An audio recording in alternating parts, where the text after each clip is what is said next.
Sierra Nevada Corporation's Dream Chaser flight vehicle recently passed one of its most complex tests to date, with a successful captive carry demonstration near the Rocky Mountain Metropolitan Airport in Colorado.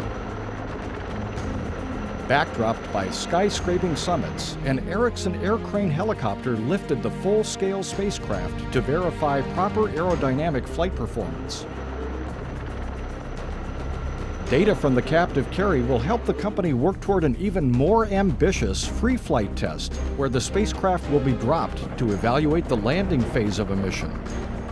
It's all part of proving the company's Dream Chaser could one day be capable of transporting astronauts to and from the International Space Station for NASA's Commercial Crew Program.